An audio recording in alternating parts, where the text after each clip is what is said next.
মোৰ নাম মৌনী। মাত্ৰ ১৮ বছৰ বয়সত পুৱাই বিনিময়ত ৫০ বছৰীয়া এজন ব্যক্তিৰ হাতত মোক কেইটামান টকাত বিক্ৰী কৰি দিব। হয়তো মোৰ বিয়া হৈ গ'ল। কিন্তু সেইদিনা মোক বিক্ৰী কৰা দৰিদ্ৰতা ছোৱালীজনীৰ সমস্যা বিশেষকৈ বৃদ্ধি কৰিব মোতকৈ ভাল সংৰজনা দিনতে খোজ কাঢ়িবলৈ সক্ষম নাছিল।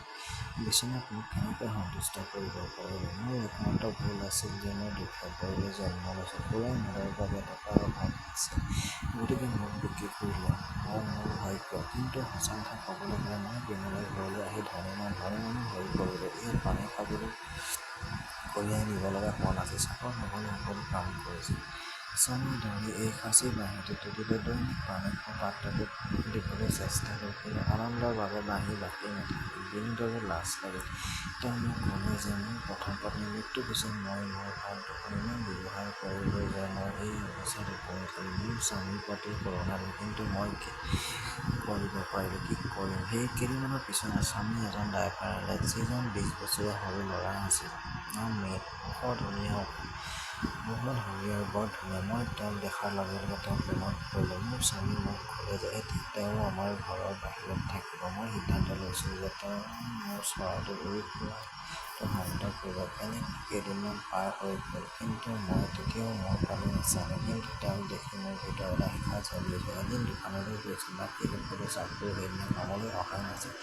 ঘৰৰ লাইটবোৰ নুমাই গ'ল। গৰমৰ দিন আছিল, গতিকে মোৰ শৰীৰটো ঘামত তিতি গৈছিল। ওলাই আহি দেখিলোঁ মীৰ বাঁহীৰ গছ এজোপাৰ তলত বহি আছে। মই গৈ তাৰ ওচৰত বহিলোঁ। আগতে ৰঙা ফুলি সি যাবলৈ ধৰিলে। মই তাৰ হাতত ধৰি বহিবলৈ দিলোঁ আৰু তাৰ লগত কথা পাতিবলৈ ধৰিলোঁ।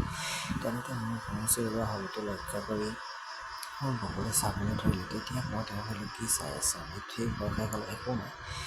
উঠি সি তাৰ ৰুমলৈ গ'ল। মোৰ ভিতৰৰ পিয়াহ জ্বলি গ'ল। ভাবিলোঁ হয়তো আজি কিছু কাম কৰি দিব পাৰিম। মই তাৰ ৰুমলৈ গ'লোঁ। মোক দেখি সি চকুকেইটা তললৈ নুমালে। মই ক'লোঁ, মীৰ, মোৰ ৰুমলৈ আহক।